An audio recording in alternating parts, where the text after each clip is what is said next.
Welcome back to Meaningful Conversations Live.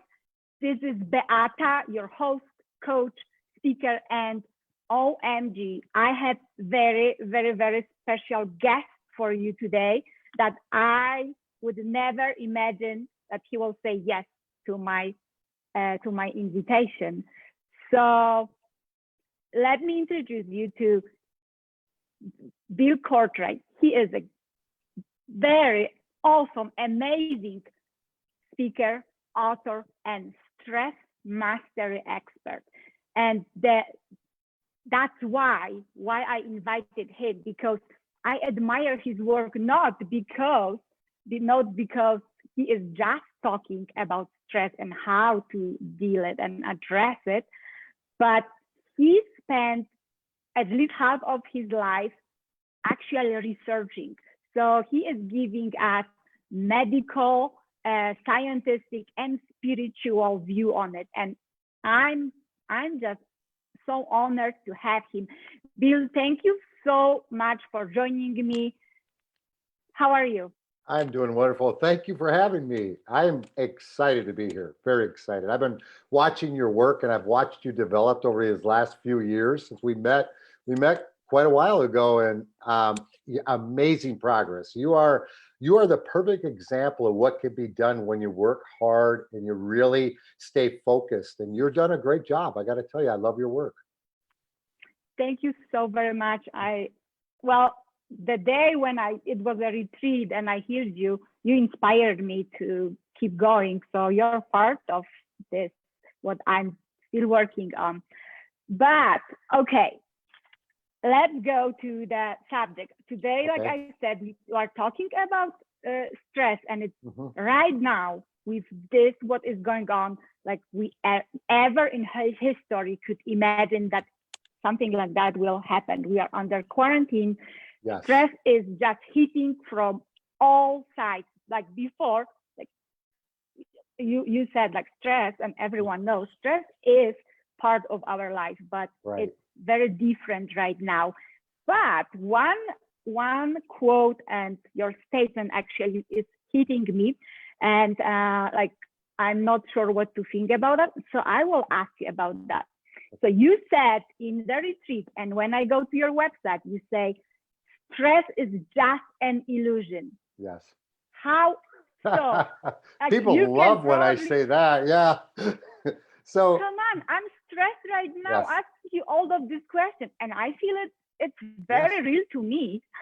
So please. So let's talk about that a little bit. The challenge, I have a new book coming out, and it's been delayed because of this, so it's going to come out. It's called The Illusion of Stress. And what people to understand stress, you have to understand the biology of reaction. So one of the challenges that we have in today is that most of us, including in the medical field, don't understand how our survival process is wired. We understand that stress, we understand fight or flight, but we really don't understand the biology of reaction. So the human being, for 200,000 years, we were gatherer hunters. And during that time, our biology adapted to that lifestyle. And now it's only been 11,000 years since that tribe disbanded. And our biology still works as it did then. And to understand our biology is to understand our survival processes. So the human being, every human being on a planet goes through these processes. And there's a great doctor, two scientists from Harvard that created what are called the stages of development. They're Dr. Leahy and Dr. Keegan. And these stages of development, we each go through. We can't stop them. It's part of our survival process. And these development stages are tied to stress. So that first stage is your first 7 years of life. It's called the impulsive mind.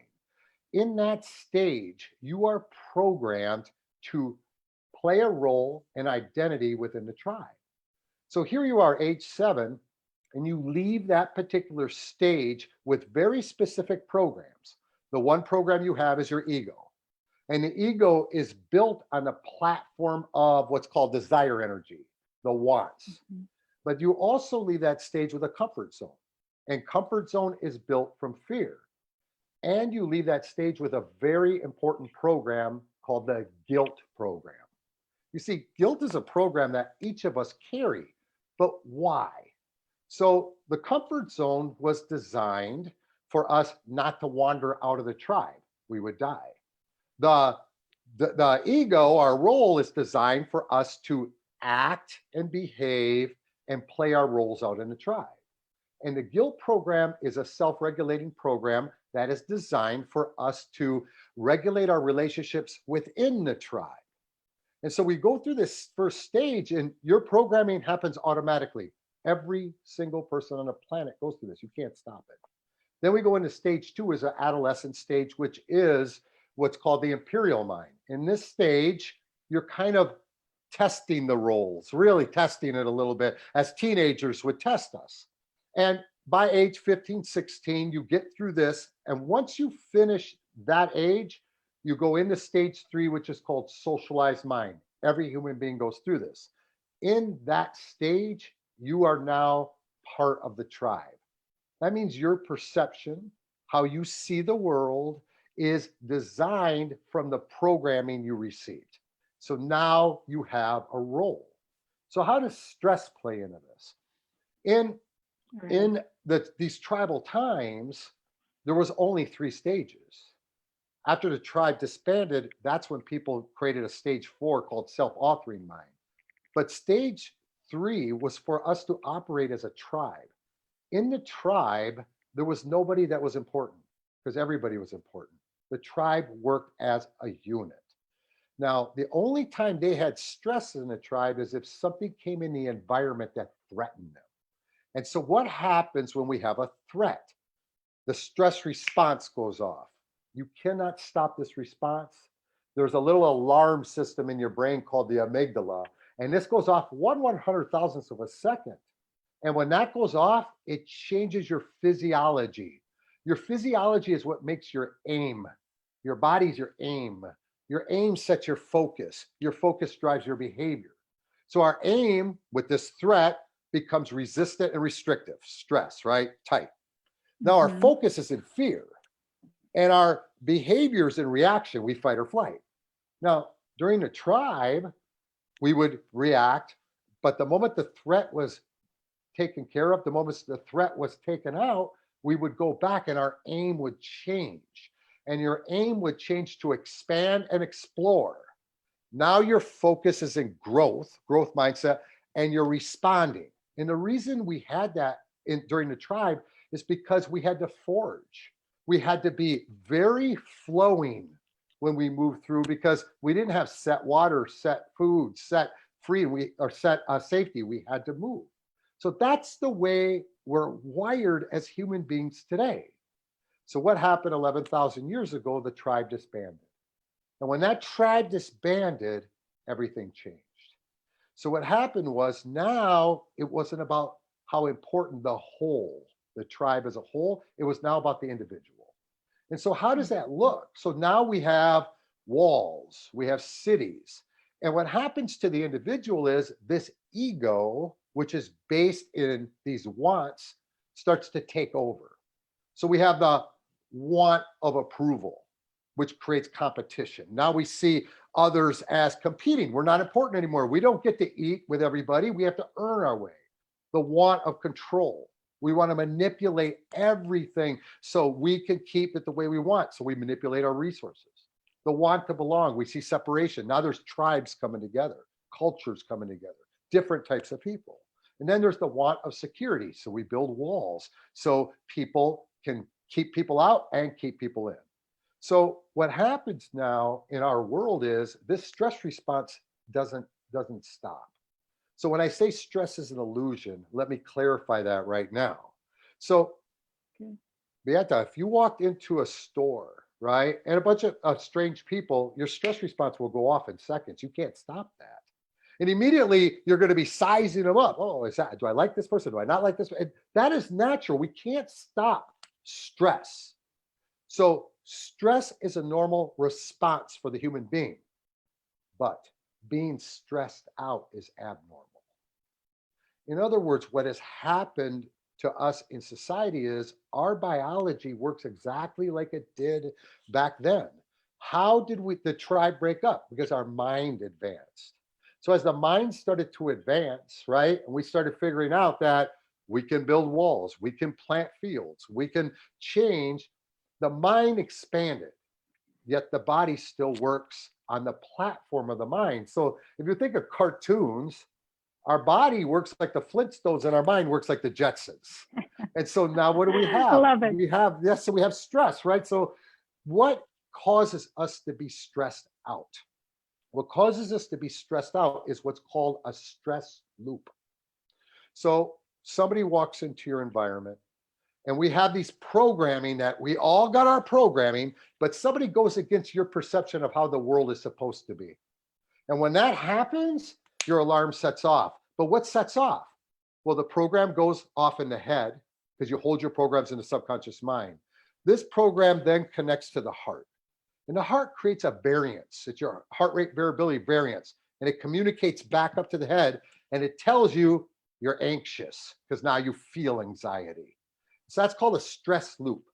When that loop is set, what determines whether you're going to be stressed out or not is who controls the conscious mind, you or the ego. If the ego takes over the conscious mind, then what happens is you've got a story of being stressed out. That story might be linked to your history and your past, or it might be linked to the worrisome future that hasn't happened yet. But what I have to stop you. I have to stop you. Yeah. Does that work? Yes. It's so much information, and Yes. I know that you could go, but you already said so many things that I actually wanted to ask you about. Okay, and talk I to me. have some people that sent me some questions, and Okay, you let's hit just it. were talking about that. Well, so we gave them the it- base of what it is. That's what stress is. Stress really is something Right. that it's dependent on your mindfulness. It really was dependent. But you said that stress creates guilt in us, and Yes, oh my yes, God, big time. So I have a lady. She is a mom and working also. She has her own business. So Right. now being at home, homeschooling, it's just hitting her hard. And she says, "Okay, how do I take care of myself and release the stress when I close the door and I say, honey, I need an hour. I'm gonna work. So do not disturb mommy." As soon as she closed the door, she said, "I cannot even focus. I feel so much guilt that I'm not taking." So how do you address that? How to So here's how work that with works, that kind of okay? stress? We always have to look at the cause. So what's causing her to feel guilt? What's causing her to feel guilt? She's in a story. So the ego has grabbed her conscious mind and is creating a story. And it could be linked back, it's linked to her closing the door. It happened in her history. And so she feels guilt. Now, what is guilt? Guilt is the anchor of the ego. Without guilt, we don't have an ego. And so she feels guilt because she feels she should be doing something else. When all that is, if you take that story out, there's no guilt, there's no stress. You can't have a problem without a story. You can have a situation, but you can't have a problem. So what she has to do, and this is why meditation is so important, is you have to break that stress loop I just said. How do you break it? By seeing it. And so if you just pause, so we have, when we're in stress, our red zone is turned on, our sympathetic nervous system. Well, that switchover that the tribe did naturally is what's called the pause plan response. It's your green zone. It's the parasympathetic nervous system. It's what happens when we breathe. It's what happens when we change our physiology. So here's what I will tell her. So stress, we talked about stress. There's aim, focus, behavior. Aim is your physiology. In stress, it's resistant. It puts your focus in fear, and now you're reactive. What's your reaction? I feel guilty. You have to change your aim. You change the body. We feel it in the body. So you get up and move. Take a breath. Pause, plan. When you do that and you take a breath, you expand. The expansion happens. Now the focus goes into growth, and now the behavior is in response. And you can say, all right, I'm going to do this for an hour. I'm going to set a timer for an hour, explain it, set the rules, and take care of you. So as a parent, if you're not the most important person on the planet, you can never be the most effective parent, because the idea is I to love it. raise your energy high. And to raise our energy high, we have to take care of ourselves first. And so my answer to her in a long route would be, she has to take care of herself by creating awareness. And that, I have 7 steps of stress mastery, and these steps are actually designed to create awareness. See it. The moment you see the stress loop, you break it. The moment you breathe and move, you break it. And so that's what she would have to do. And yes, she's overwhelmed. Overwhelm is another Right. story. That's another story of, I got so much to do. What do? You have to create focus management. You have to Yeah. set your day. You also have to close your day. And as somebody who has to work at home, you have to learn how to wear different hats. You have to wear your business hat, take your business hat off, go be the mom. You could be your mom. You got to play your roles. You could be the wife. You could be, you could be the friend, but you've got to learn to transition your roles, because if you can't transition your role from mom to businesswoman, well, then mom is affecting businesswoman, other way around too. If you can't shut off businesswoman to mom, then businesswoman is affecting mom. Does that make sense? So That answer true. it? Oh, absolutely. I Okay. love it. And I want to acknowledge everyone who's listening us live right now. Thank you Okay. so very much. And before I go to the next question, I have Michael asking, are there such things as good and bad stress? If so, how can I tell the difference? So good and bad stress. And really, really what there is good stress would be exercise, right? Something that would build the body up. But what people don't realize is that's actually still stress. So even exercise is only as good as the body's ability to recuperate from. See, stress is something that's natural. In other words, we're stressed because our environment got changed. So all stress is good stress because it's pushing us to change. Again, the idea is the stress isn't bad. Being stressed out is what's bad. It's when we're caught in that. So to answer you, Mhm. Michael, there is no bad stress. It's just life. And so what happened happened. So the question is, are people going to stay in a story and push themselves till they finally feel guilty and feel like a victim, or do you rise up and make changes and adjust and respond? So stress, as far as dealing with it, we're either reacting to it and then we become stressed out, or responding to it and we're taking action. Either way, the stress is still there. Does that make sense? Absolutely, yes. Uh, well, I have so many questions. I don't know Go if we ahead. have that much time, or we can We do the can go part as two. long as you want. It's your All show. right, all I right. have no time limit for you guys. It's your show. Thank you Okay. so very much. So I have Isabella asking us, how do I deal with stress that is caused by situations that I know I have no power over, like the little kids that are struggling, Yes. like this Mhm. also, yeah, like families that are struggling because of what is Great going on. And question. I feel it, it's a pain. Great question. So when we don't have control, and this is what a lot of people are feeling, if you understand kind of the ego, how the ego is built off these wants, the want of control is a very powerful energy. And the ego, when the ego is controlling your life, you're stressed out because it's creating all these stories that happened in the past, bringing it back into your present, or not happened at all, bringing it into your present. And so when we don't have control, we have to learn how to let go. So there's 7 steps of stress mastery. Diet is the first step, believe it or not. Your diet manages the physiology. Exercise is a second. The third step, and I tell all of you to do this, is name your ego. My ego's name is Barry. When Barry's going off, I know, and I can say, I can see him. And when I can see him, remember, I break the stress loop. Well, the fourth step is called the let go technique. And this is kind of a technique that I teach in order to let go of those things that you can't control. So, how does that work? There's a series of questions. The first question is, can I allow this? See, when you can allow something, you break the stress loop. Immediately, you change your energy, you change the aim, focus, and your behavior. But the second question is, could I let this go? In other words, could I be flexible in the way I see this? Could I be in neutrality? Can it be flexible? And if you could say yes to that, that's the energy of transformation. Because the next question is, would I let it go? Am I willing to let my history go? That means to let your past go, things that you maybe should have done better or shouldn't have done or could have done, and you let it go and say, can I have this as a blank page? And then here's the answer. The next thing is you can say yes to that. You got to say, when will I let that go? And you have to accept it. When you do this, you're going to feel that in the heart. And the idea is to watch it. And then ask yourself simple statement would be is, if you're doing that, I am not the body. I am not the mind. I am not the emotion that I feel, and you release it. What that's doing is it's actually releasing the program that caused that.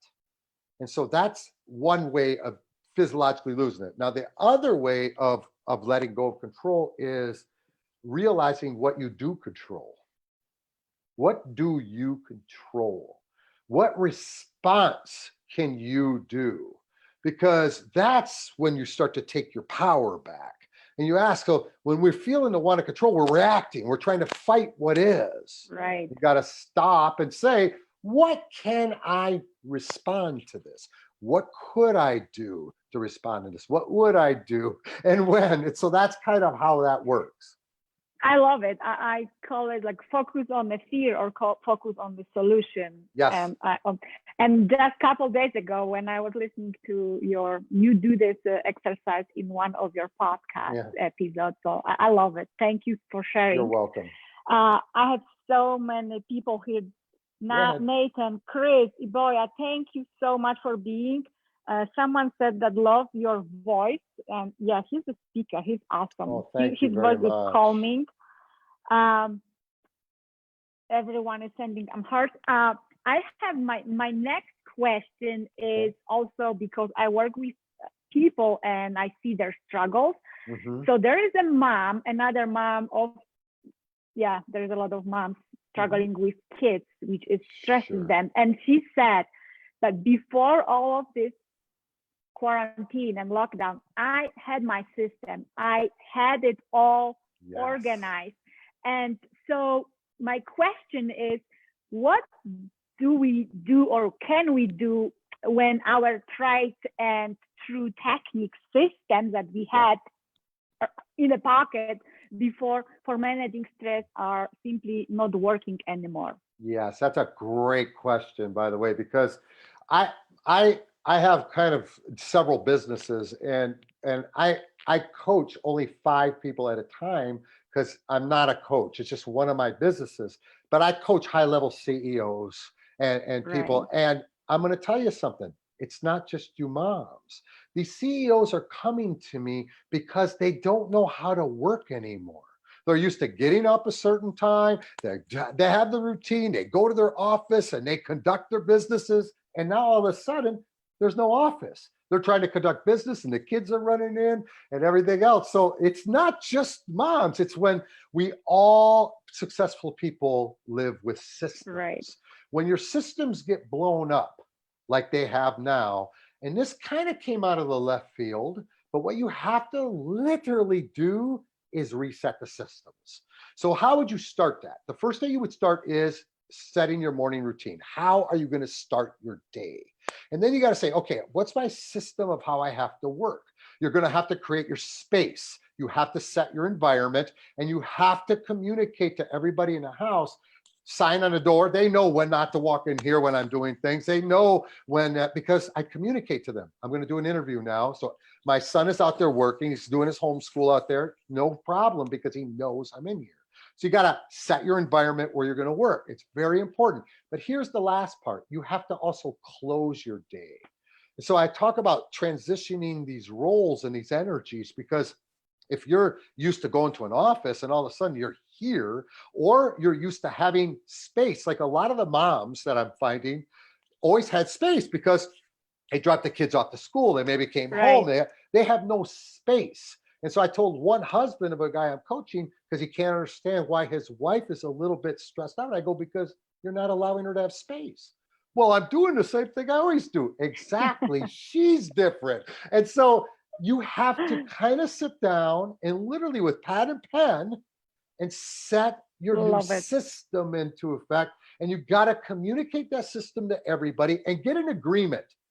You got to have an agreement from all parties. Are you okay? This is how I'm going to work. Even the mom that had the guilt to work, have an agreement with the children. Okay, I'm going to work now. In 1 hour, I'm going to come out, or in 30 minutes, I'm going to come out. Because the kids also, we have to have our heart open to our children, because our children don't understand what's going on. They're just kids.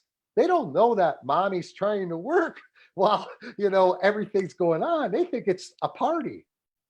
So I hope I answered that question right.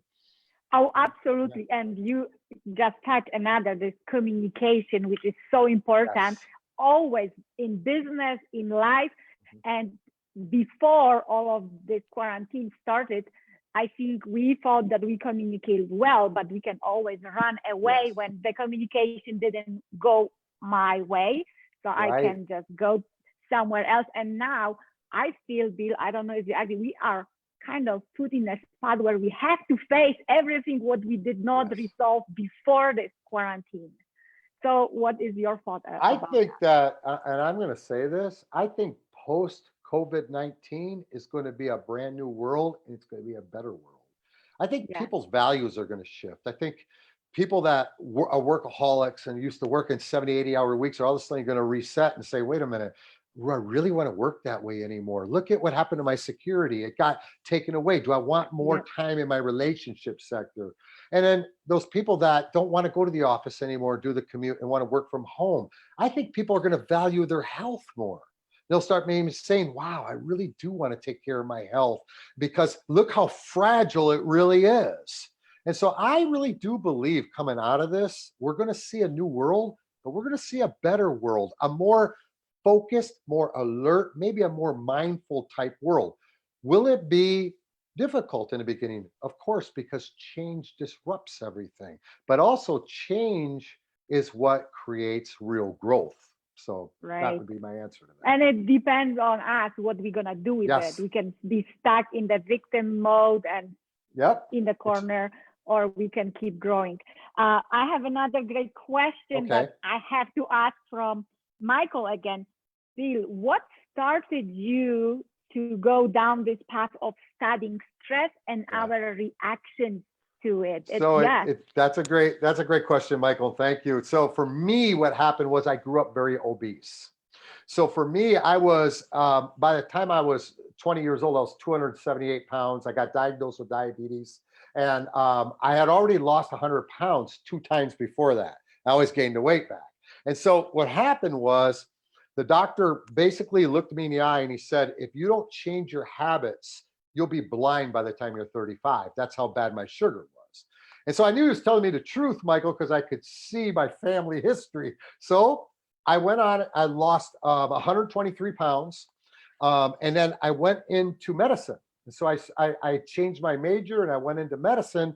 And so when I went into family practice medicine, I really wanted to understand why I was obese. I never understood, because when you see somebody overweight, you create all these perceptions, right? They're lazy, they eat all day, they must not like to exercise. Well, I was the opposite of that.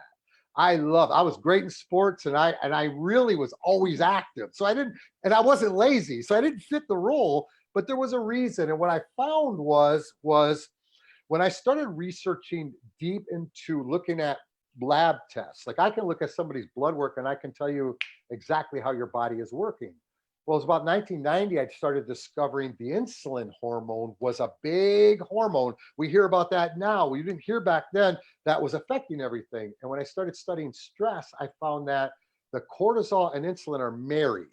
And these 2 hormones are what affect which nervous system is turned on. And when these 2 hormones are out of balance and that negative or that red zone nervous system is turned on, we have what's called an epigenetic expression, and every cell express negative. So my first starting in stress started to figure out why I was overweight, and and I'm the one that actually discovered the stress response. I'm the one that put the 2 hormones together. I'm not, I'm no great scientist, but I found this a long time before everybody else because I was so intrigued. Because here I went from being the fattest kid in school to winning 7 bodybuilding titles. And now I'm going to be 59. I've never gained the weight back. So I mean, it's a matter of understanding the physiology. So I started there. Then I really started studying the mind, understanding this programming and the mind and the subconscious and habits and why we do what we do and identity and ego. And then these last years is a lot of spiritual studies I'm doing. I'm very big. I don't talk about it a lot of my podcast, and it will not be in this book, but I'm into a lot of spiritual practices. And I've kind of found that where science and spirituality are one. And I found that energy of them. So that's kind of how I got studied on stress, because it's that stress response that affects every biological reaction in the body, but it also affects your behavior. So that's where stress comes into it from there. Thank you so much. I love what you just said again. And so whatever you say, I have next question. That's fine. So you touched such an important subject, and if we can go to this stress responses, because I'm not sure if everyone really knows what it is. Okay. So stress response can be this overweight and dealing with this, yes. Like you just said, so gaining and losing weight. Of course. So what happens is this. So we talked about how stress comes in the environment, right? Right. And our physiology changes.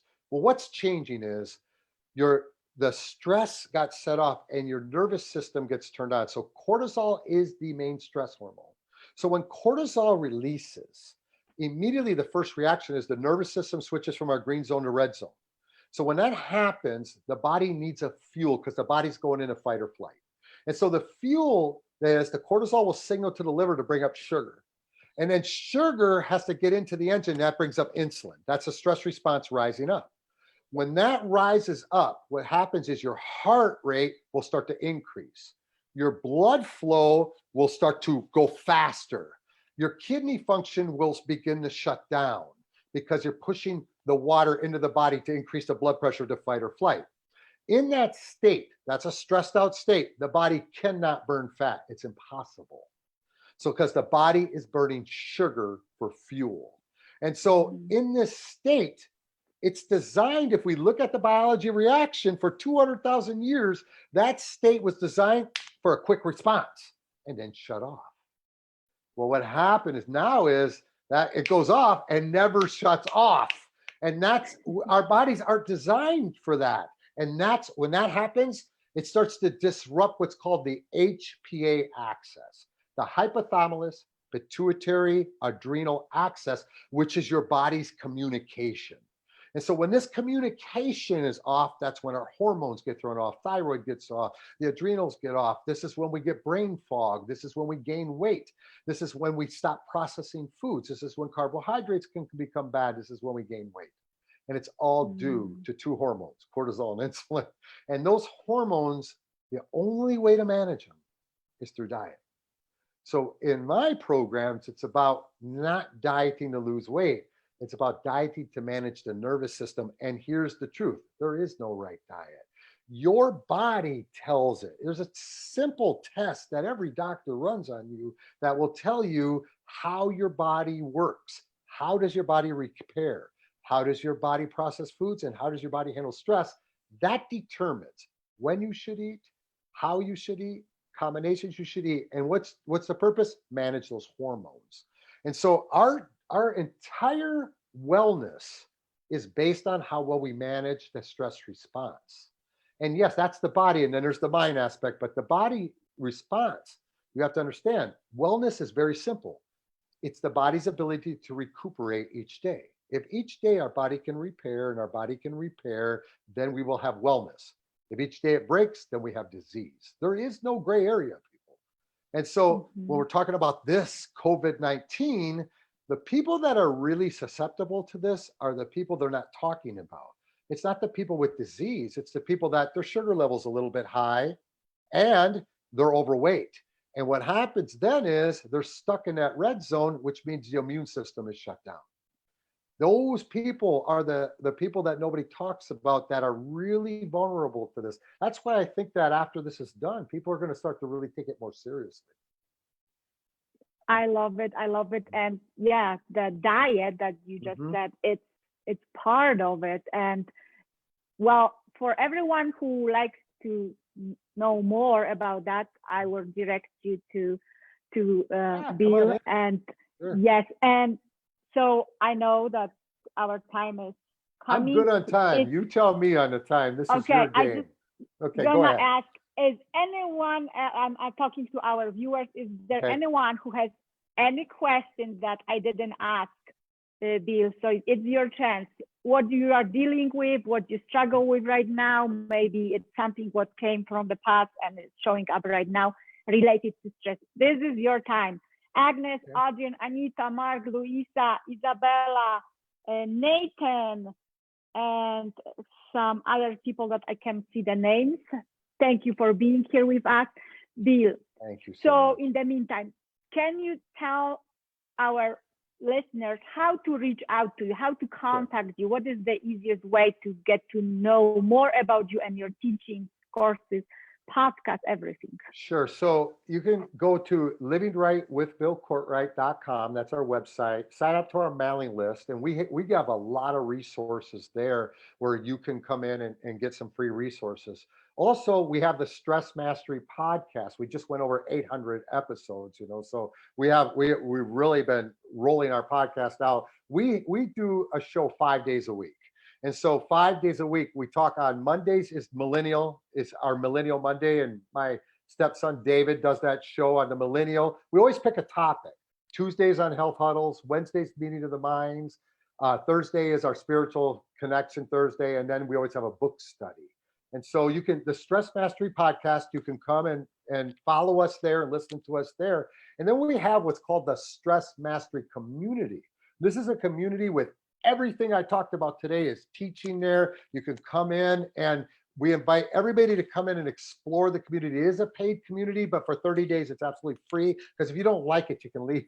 It's okay. I don't want people there that don't want to be there, but it really is like-minded people. But in that community, I actually have courses set up that you do all the courses, everything we just talked about, and everything you need to do to master stress is in there.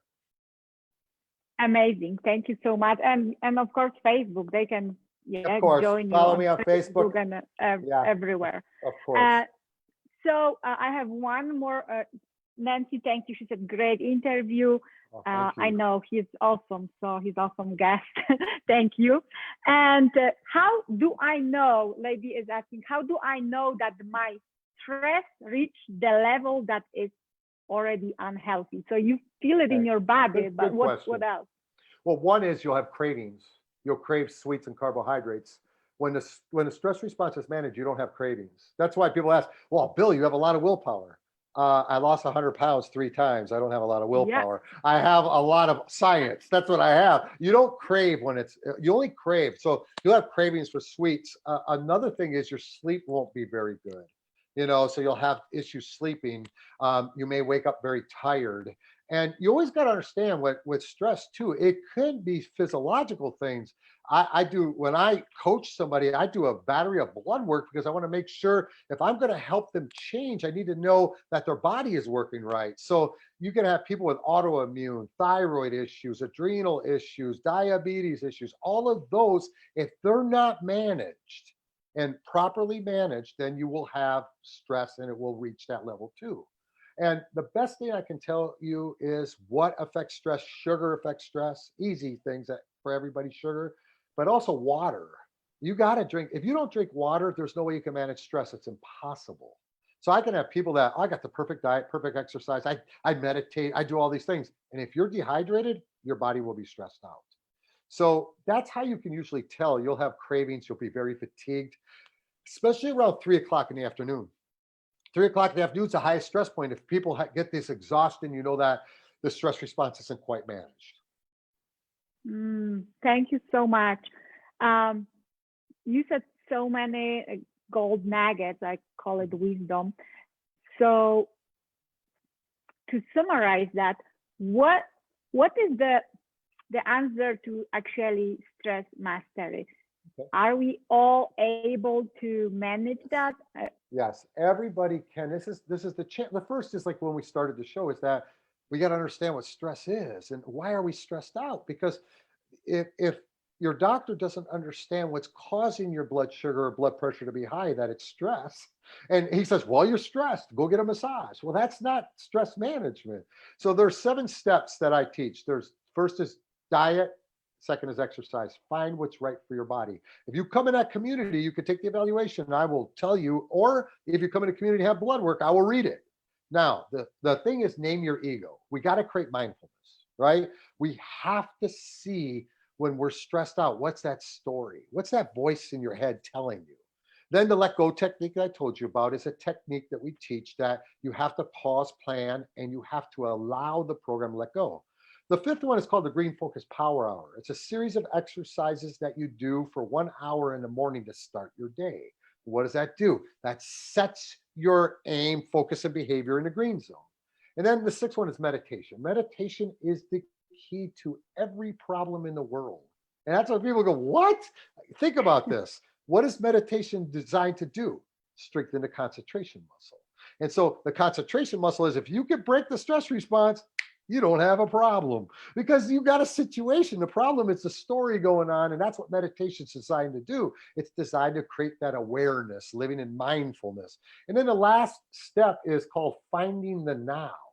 It's realizing that we can always pause and be in that moment. When we're in the moment, in the now, there's no stress. There only can be stress if we're back here or over here. But in the moment, you can't have stress.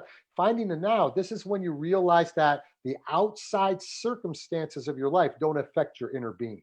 And these steps are easy. They're actually techniques and practices because yes, everybody can master stress. Everybody can, because we're all wired the same way. That's what's great about what I teach is truths, because we're all wired the same way.